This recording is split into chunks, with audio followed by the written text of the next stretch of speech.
Hello soap yulenaute tunian jong thila tusim khat anangai khomkin hitin hichi tusim hi ahele kaikin lenle lalmen thilto phaileya anangai khomki dubin ikitim su kebe tun e hon jong thildang se belowa atusim langa chun anal pataw hiti lalmenin aloi pa kaikin len hi gigintin anakozing giginin jong aloi palal menchu mimina anakozin amani jong golcha ahi lonjin khosung khat ahi lonjin palchi a akibu khum lonjin alangkhana amani jong phaile bol phatma ahi ta to hele sumlo na ding le sum hola ding ahin ngai chalonin angai cha che eloben aku lang ba jat dang ho chun amani hi phaile ana tong dinga mi angai cha hlon dan chu he cha hlonin alang khana amanin jong phaile chu na tong ding amanin jong sum le pai angai cha hlon ji in amani to dinga akisi hlonin hi le phaile ana tong ding angai cha pan jong apat cha pi dan le ajing mama a to pai ding dan thilum dan chu he chayung chole jadang pan jong amani khoma chun phaile jong midanga to bangloba amon jo gamthla dan le kile na dinga aha sa to amuna gi den ding dan chu he sa hlonin alang khana amani jong gi den ding a he je em atha anom hlonin chole zo ba ding le phaile na to chu gangchela to dinga kel hlonin hiti chun lo nei pa to ke ho to hlonin amani jong azinga na tong dingin akikel hlon ta na hi hiti chun zana chun amani jong pu ding hole thil ngai cha ding ne ding ima akisim tu hlonin azing ko ba la azawen jat dang pa khusung na lang le ain mun lang chun tin ina pat akipat do hlonin alang kana lo nei pu em alun hlon zo chun amanin jong apu ho chu koi hlonin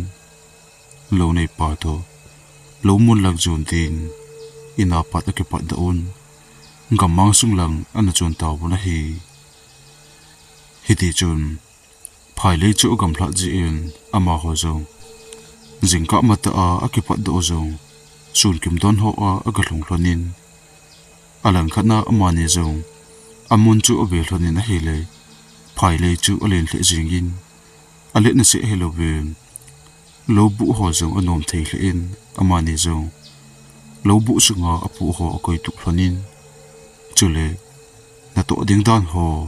lo nei pon sei hla joben ajinga pat ato pan hlon ding dan le tuni ekachol ron ding ta he cha hlonin hiti chun ni hla langa hin lo nei pa jong in lang sanga kiledin bu apa na chun hakinung le pa pai tan hi hiti chun lo sa langa bu om je em amon jang anomen lo nei pa apon do jo hen amani jong ke chol du komin ni hla anding a hon hlonin zana chun ajing ka mata a na ato pan hlon ding he je in amani jong zan chu to so lovin aki chol du pa pai hlonin ajing ni huwa pan na a hin tong khom hlonin ni hla lang hi le lo nei pa a hon ji in lo nei pa chu za dang homa a he ji in ni hla a hon ting hi le don ding pa pi hi kai gin lin le lal min ding a chun a hin pu pi hlon ji in hi le amani jong go lang ma a hi hlon ji em ne hla hai phat tha ki chol du phat a hi ting a tha hlon a chol hlon na ho a ki du na ting in them khat khat a don hlon ji em amani jong he ji chen a tha hlon a ki du hlon jin alang khana gamang sung phaile sunga hlon a hi hlon ji in nom asa le jing hlonin hiti chun phale ni ku a chol banga him amanin jong ni si ana a hin tong hlonin alang khana amani tinga kha sapen chu matung tui ithin lo ji in agum na ka hlan langa tui ekibin a tui eka khai thu hlon chu a ha pen hi alang khana amani zong he che tui chim ke be na langa jan ting tui thal dinga a chi hlon ji in he ti chun angai bangin ni hla khat hi ana tu a chol hon to a ke chol du nong hlon hin lo nei pa a ki le to zuwa don ding them khat a hin pu pi hlon chu amanin zong them khat a don hlon in a don hlon zo hin bu chu ani hlon in ani zo hlon hin kai gin len chun bu sunga mei it in alang kana amani zong ke chol du ding anai hlon langa hin aloi palal min chun ai pui gin bai tuni hla meni chu ipiti ham ko oi jong ana di tu in kapam chinom to a hele jingka adinga tuila ompon tui khai tu ko mel pa ma ka ching katin kongkle masanga nana imu jong le ana ke chol dun lang meiwang ana that hi o chungkhat be hi me itil khut lo wa hele thokang a khat wa le tin hi chon lal men jong botol khat chu ki man yen tui khai thon jin lang bu ga langa ngam ma su langa dobla ta banga tui chim akibin lang chu ajun phei ta na hi ti chun kai kin den jong aloi palal min apo do zawa pat bu sunga chun mei chu ti in bu ninga hlong chunga akizam thla puma chun aloi pa ahong kile tinga nga aina hile iti nga wanga chun aloi pa ahong kile wa tapon aman jong ipilom lom hi abol hediam tu chana ahong kile nai poitin aman jong ane ki mu dab de de hitin alup na chunga akizam thla pe lai ta him aloi pan azot pheina lang tui a khaina langa kun kino the thu a aloi pa ta bonga mi khat hong kin asan he chun kai gin le ne jong aloi pa lal min hitinga aking mon min na sot na lom lom atin hele keng khunung gin chu thip chenin atip jet jo chamkhat jo wa him keng khunung kin aza na gamma sung langa kun mi khat hi atha a ahong kit gin chu zan he chun ama jong alung adong thimin a hilna ima chu gel tu pi lovin bu sunga ki jampoma aloi pa anga ajing lain atha a keng khunung kin a henja a chun jong bu a hen pha pha chun bu sunga a hong lu nin bu sung a hong lu tu ki tu chun aloi pa lal min hi chu mon aman jong akizam mona a be na hele aloi pa chun bu sung a hong sung thla tu ki tu chun bai ko hi a han che che jenge ipi ka ti ham jong ka hepul bai ko ena wali tin aban chu ima sei lovin akom lai ta achun lupna senan akinei thon hi chun kai gen le ne jong aloi pa chan chu be na hele o oi a han cha dan chu he thubin ama jong bu chung ma thokang a han bal ji in a meiti ma a thi phanin sale jong le bu sunga ki jam thla na kun tho do in mei chu tha a ati pumen aloi pa lal men cha achun ipi ba chu nakini kha ham nakini kha se helobir go hlalai ta an sung tha kha lo to don ding ma I don hlon ji le ni chutina hi aban don ta hi un ti chun sei puma chun mei chu hin ti jingin ati kong zo hin jong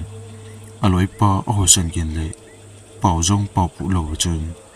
akizam namana athip che ta na hi he chun ama jong ima chu gel to pi lovin alup na chunga ale ki zamphla ina hele akizam phla to ki tu chun akomalal min imu chu ai mut na akol ong khai the thu in kai gin lenin aza aza achun aloi pa husan gen chu ngai na hile gamcha bonga chun a hai the thu in aman jong lalmen ipitini ham ipitinga chubanga haithe thuni hamtin alupna apat kitung do in akoma lalmin imochu abe tan hele abe takitu achun aloi pa chu ahu bua alupom achun aop chu chibel bula ahayin ahai se helobe ata asale alusong akiting tha hichu kai gin lenin amomo achun akicha tim to ahile aloi pa chun ahoi lai an sa ite tin akitun na akon abe pomachun lalmin na hoilai na cha ham ipinati hamtin ado pomachun lalmin chu hoi ta na hile lalmin ta sa chu abo di itu in hibang sa lai ta a tesan pe panga aloi pa ta sa chung abo la jing pha na chun kai gin le nen chong thilum dan di the sa lo to hile aloi pa chu aku bua alu puma akut lang tua oi asot chu mu phanin aman jong aloi pa chu ipinati hamtin ado puma chun aku bua alu na kun aman ja olo la chun athala ale lupsa ina hele alupsa to kitu chun aloi pa atasa chu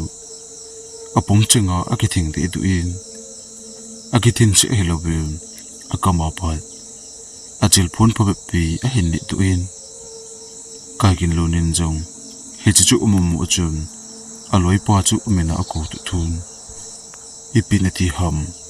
noilai nan cha ham tin alopuma aku ba chun aloi pa chu ahai achi bulbul chu ha chi in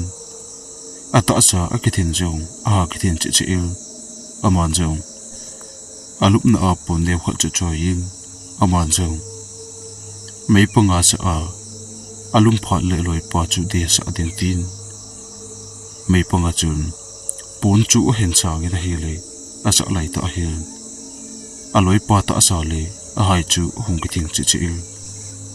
hong ko ase to kitu chun aloi pa chu hung kitung to banga a hen hichen ma jong mei panga pon asa poma chu na kile hin aloi pa alup na lang chu obe na hele aloi pa jong agel to banga chun akizam na akun ahong kitun do a amalang amit salen huna amit changjong amit phelela amalang ahin wit chu umu phanin amazong akicha tim to a hele ape pe na chun apon cha chu ahin choi phim aloi pa chu silpi ding atilai ta ahin aloi pa jong atuna akun hai the thu chun hong ki pa do in adin do jo to ki tu chun kot lang chu azun phim bu kot lang azot phei chu kai gin le nan chong amumu chun akicha to ahile aloi pa chan chu kidang ga cha to hile akicha jin aman jong khui ngam lovin atuna akuna avena hile aloi pa jong polanga po do go chu mu phanin aman jong all chuna nai phi to thun aloi pa lal min ja chun hoya chi ding ti ham ipinati ham hungin ke chol ta ti tin akut lang ka chu tu in hile akut chu mi ti sa bo na abot la jing it hi chun lal min jong akin to hile akut na atu chu phadi lo bo chun tu cha khin aloi pa chu iti ho banga chun aloi pa chun adon bu pun bu ko na kun aloi pa chu ki pa do in kai gi le nen chong aloi pa khu chu iti tu banga chun aloi pa chu ata sa a cha di tu in aloi pan lam a zo chen chun aman jong atu bu lo phanin akut na atu na chu a hil la khan aloi pa jong bu ko ekel la zo hian bu ga langa pa ma a chin le tui khaya a chi hlon jin lang gamma chung lang chu jun phin kai gin lu nen zo aloi pa ki man cha dan chu a ki chat bagin thim noi la a azui thi lo he ji บุสุงาเลลุนินอามันจงบุสุงาตัวสไลจูกิมาดินอเปเปนะจุนบุสุงาปอดอหงไลดูอินอลอยปานตุยขายาจิหอนจินลังอาจุดเพจูโคตานะฮีเลยอลอยปาจูกำซุงอลุลาทิ้งนาโลนาฮอนอลีดิงโกนจาจูเห็นโคขาพานินอามาจงอากิจัดวางินอลอยปาอฮิจิอินอานาอากูนาอไลตัวทุนอลอยปานอาจุดนลังจูอเดลตานะฮีฮิดีจุนอามันจงอลอยปาอาลุมพลานะเลยคำปะฮอนอลีนาอพาจูบจุนกาลาปัดอโคนให้เลยตุยกิเวนละตุยทัลหอนมุนจุนอลอยปาอเดนจุมุนอามันจงอโคตตัวอาเปเปลัยตาจุนอลอยปาจูกิพันตัวอินตุยทัลจิลหอนนาตุยกิเวนนุยเลงากำมังสุลังจุจุนจุอินฮิจุนอามันจงอลอยปาจูอเมนาอสับตัวทุนหอยไล่เจดิงในกิจก็เกาจงให้พอลบากำมังสุนจุจิงคำตินอลอยปาอีติกูบังจุนอลอยปาจูหงกินงให้จงปูนอลัมจดไงบางอย่างกำมังสุนหลังจูโอโลลาอาจุลุจิเจอินฮีอลังขณะอามันจงเอกิจัดโตอฮีเลอลอยปันอาจุนลังกำมังสุนหลังจูจัดลุลบาปุ่มเบทอนตัวสลายอควาจิงลายินอลอยปาจงนังหัวจุนเห็นลีอินอบานจูอมุตปูนฮีฮิจุนไกกินเลนินจงกลอยปาฮีพิธีมอมอเฮเดมกินนิงลบาอัตอาสาอบลาทุตีอลอยปาอดินอากูนตุยทัลจินสุงจูอเบนอหินละมูดอดิงอิมาอเนโลจีอินอามาจงอากิจัดเลบางยามบุลงากินงเลดิงละอลอยปันกำมังสุงอจุดกิจีอินกิจเลจงเลอาจุยลูทีลูฮิพานินอามันจงกิจปุ่มปุ่มจนอาโอกิทิ้งเด็ดปุ่มมินหลังมินจุอมินาอากาวตุทุนหอยานุมหามตินอาจุดหลังจูโอลโอลาอาจุนจูอินเฮเลอีจันทำอภาจูเห็นทิ้งพุ่งเลยละฮีเห็นพานอามันจงอีติอลอยปาอาเก่งจิตโฮอาโคเลเลอาโคลบางจุนอลอยปาลัลเมนจูอามาจมตะปูนฮีเฮจุนไกกินเลนจงอากิจัดโตอาเฮเลอลอยปามาอาจีนเลตุยขายาอาจีอากูนอาหงกินงเลจูบาปัดฮิติอาหินคูอาองจันขันจันอากิเฮียลดานจูอาเกเลนะฮีเลอาลงจงอดงอินอลอยปันอบอลทูฮิดิงาละอลอยปาอากมาปัดเจลพูนกินดูตัวฮีเลอาตาสามิทิบังอาอบทละดานหัวจูเกลินอลังขณะอากิจัดวางจุนอลอยปาจูอมินาอาตาจุนอเลกูกินินะฮีเลอานะจงลังอาปัดกุมบัลบังกะเฮนอาไมจงอาทิลขัดอาหงกิลานะฮีเลไกกินเลนินจงอาไมจูทำตะทุนตัวสเลจุนอาหุจูหัวนะฮีเลอาไมจงอาหงจูที่สันอาฮิดาเลอากุนาอาเห็นกิคุยขาอาเห็นที่นะจุนอามาจงอากิจัดตัวอาฮีเลอาเปเปนะจุนตัวสเลจุนอานะจงลังทิ้งจงจูหัวตานะฮีเลทิ้งบ่าอาลินเป็นอาจิตลังจงอาจีพีปาลังอาบะไลตาอลอยปาอันกิตุนปุมาอาขุดลังตัวกำสู้ขัดอันกิมานาอาศิลาอันนี้ปุมาอาทิจงไก่เดดูอาตาสจงเลยอาไมหัวบาลเดดูอาโนยาอาหงบัลละนาอาตาสจงอาจูดานจูเห็นมูนฮิจุนอลอยปาอาไมสูจูอเบนฮีเลอาไมสูจูอาดังเดดูอิน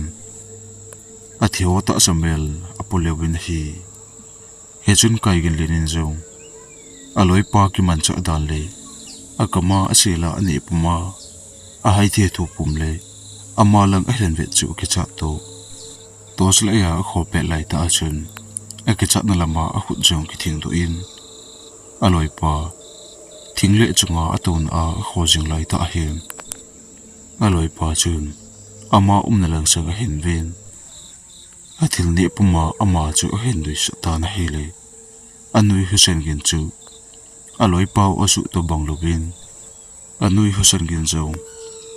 a o chu athup thu ma bangkin azan he chepet lai ta achun aloi pa chu tingle chunga pat agal lenga nang khwasung la achun gamsa banga achom thana hele pu la achun tul chu abo in nang khwasung abo zo bachun nang ho akilin chu athip chinin kai kin lenin zong ke chata a khol pe lai ta hen aban chu loi pa amutapun ama zong akichat walji achun kinung heya bu langa hozam ding ati lai ta hen anung lai ta mi khat adinga banga hen ama zong ape pe na chun akinung hei to athu na hele anung lai ta aloi pan amit sal hen hule amai hu a thisan ma di du puma adin puma amai le aloi pa mai chang akinga tu hlone na hele kai gin len chong akichat lama adin namona chun khoyelawa aluden ta na hi hidi chun pajam kha jo bahim kai gin len jong alhu namona ko na khu a hin he na hi lai jingku anabo alhatan jingku anabo alha si helowin bu sunga anomen aloi pan bu sunga anni ding a hona akisa lel puma anu chu mumu ahem kai gin len jong alup na chunga ko na tho do in alung awai di du to ahele imacha agil do ba thapon hijun aman jong aloi pa ki man cha dan avet pe lai ta ahem jan la a athil to le aloi pa chal le jan la athil dan chu hin kel do in hichu hin kel do to bi to chun aloi pan avon jong ana khela ama jong adam tengsit banga an ahun puma akisa lel chu mu phanin agela ahele bu sunga anekile jam to ahele amang ham ata ham ahelo le janela a athil to chu ahe thi te puna hi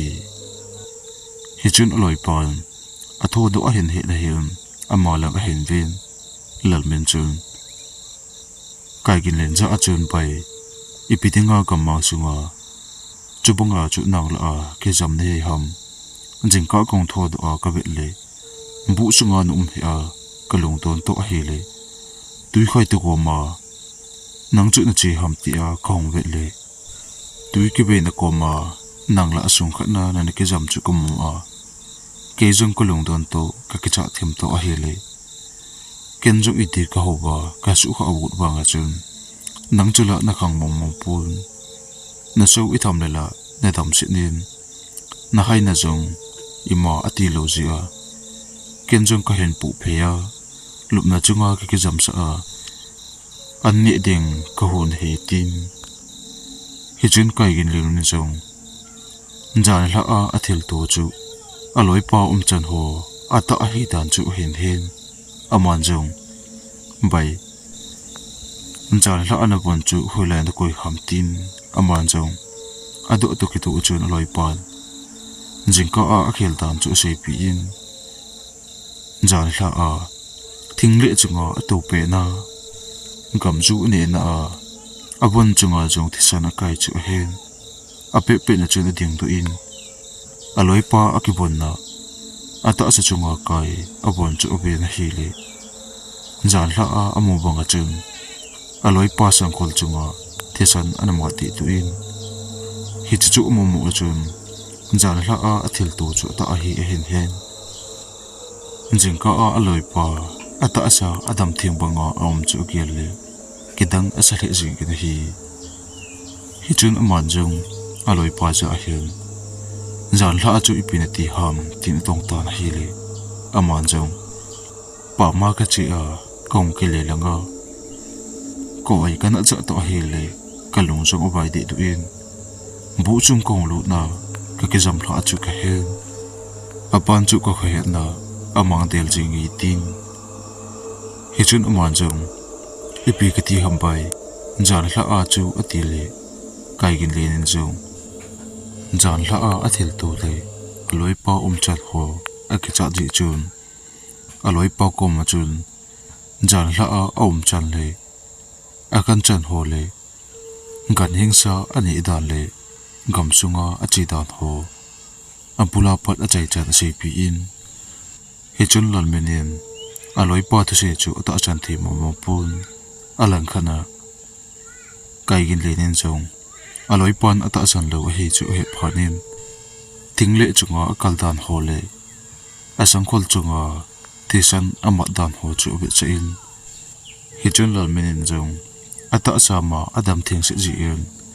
aloi pa thu se chu ata san be pun hi jong le jingka a hong tho do a aloi pa om dan ho le ama chunga thisan akai dan ho chu bin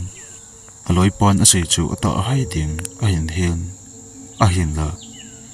aloi pa ko ma chun bai ipi le tong pot pot hetin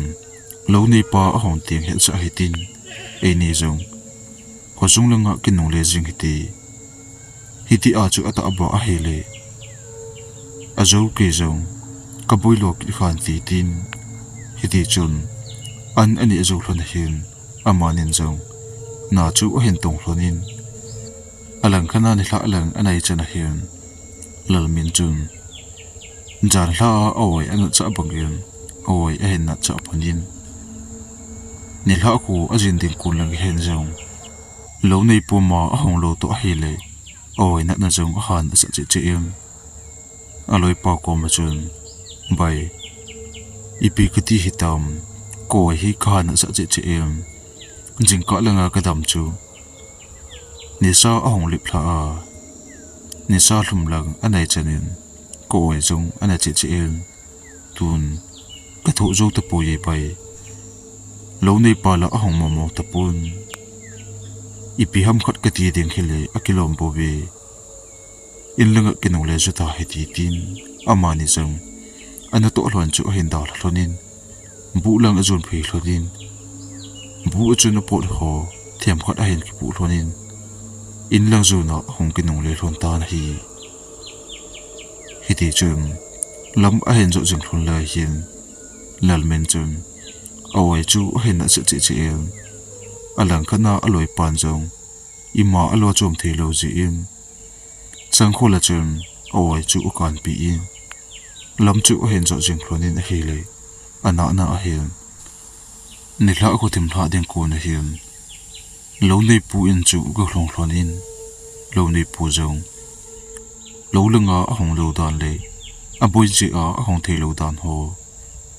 lal min le aloi pa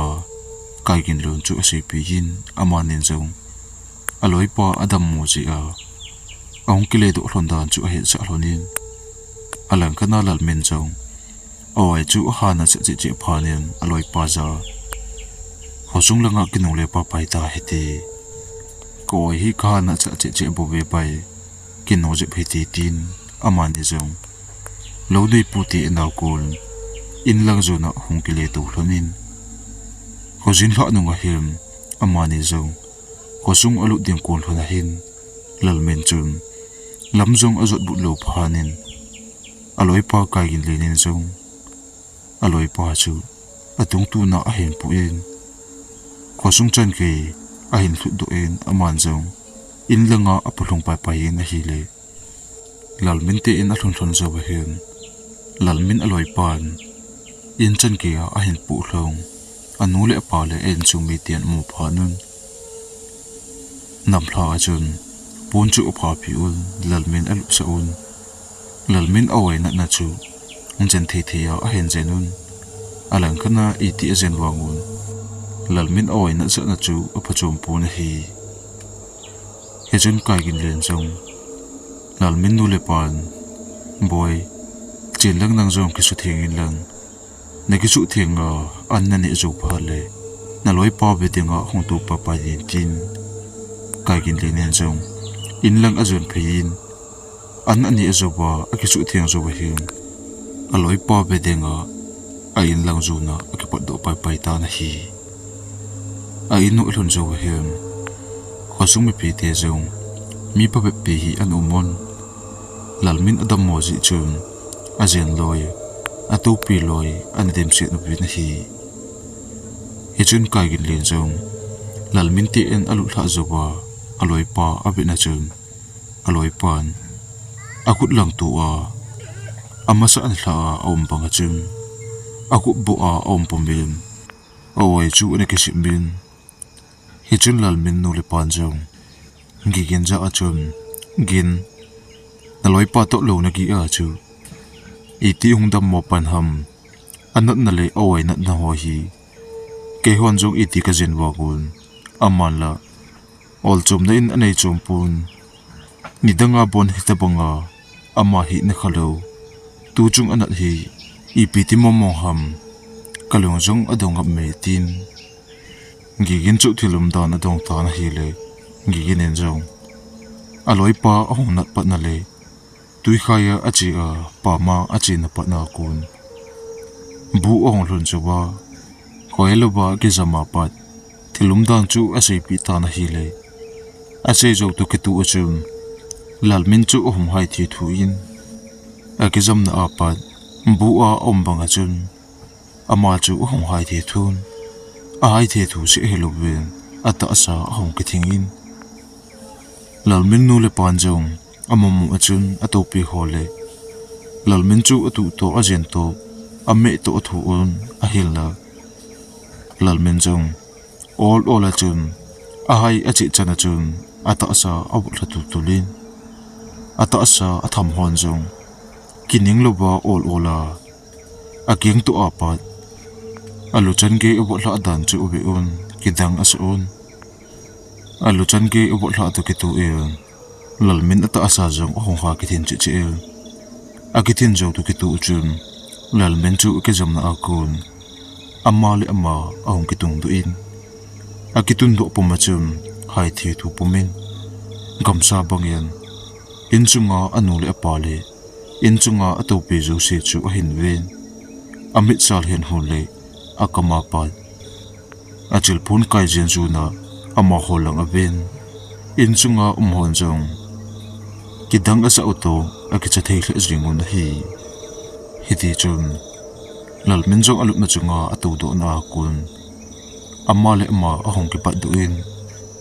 ai yusan pumin inbang lang chu nai phin inbang chu pha pha em hom chu tu in hom ma chun akal du em in kama chun akitung du in a hele in chunga anu le apa le atu hon jong lalmin chan chu kidang asa auto akicha theile jengun chatlo lo bachum atu na muna ko na apum be tho na hi he chun lalmin in jong in kama atu na akun in chunga ho chu amit sal hen hona hin ven abit te kitu achun atu na muna kun ahin noi sunun a hele anui to kitu achun lalmin osu hitalowe awa chu athuk thoma pile lu na chun ama ahin noi sa phanun in sunga to hobung lam kai upapa chun hichithil chu chu amamu em ama jong ho hla cha khat a hin bana thilum dan di the asa lo phana chun adin na akun taw na chu amangin hi le taw na aman pa na chun in kamato lalmen chu nuin ahil la taw na mang upapan jong ataw na chu oginga aha taw che che na hi le lalmen me he masu to banglo ba anui kin chu ong tip che in atip che jaw hen lalmin mai su chu akikhel tu tulin upapan jong ataw na akun amen ati to kitu achun lalmen chu to na akun ahong kitang hlana hele income chu asan wal lo ji in anoi chun pu la aw blanga achun alang kana aloi pa kai gin le nen jong he chbang banga hi lo ka gi hlona muna gamang sunga kaloi pa ma he tin ke chata achun a sei ta na hele upapan jong hebang hi edi thei pui asunga lu apan pi dinga hi ama hin su khil bol khil khat tu anei ham he chalang panga ajen thei mi ko bun lang ama hi zen chak loyon azu khat le bai gi khawin ti tin he ti chun ajing ne khu a hian lalmin nu le pan jong taw na lang le pathin langa kun het na nei tawdam ho khat hi ama ni chun akimu pi hlunin achapa amboidan chu he sa hlunin ama nin jong tawdam pu chu in langa a hen pu hlunin zan khothim ma sunga hian achapa chu ajen sa hlunin a hi le tawdam pun jong lalmen chu tawna aman pi in aman pi zo hian atawna akun alung mena amu bangin tawdam pun jong lalmen le aloi pa pai le sunga agi hlonna a ni dinga tui aga thal jin thonna mon chu dobla a chengte a chen namon khat a hiji a chen namon che helowa anui langa a chen nau muna lalmen chun khoya phalo ta ajun e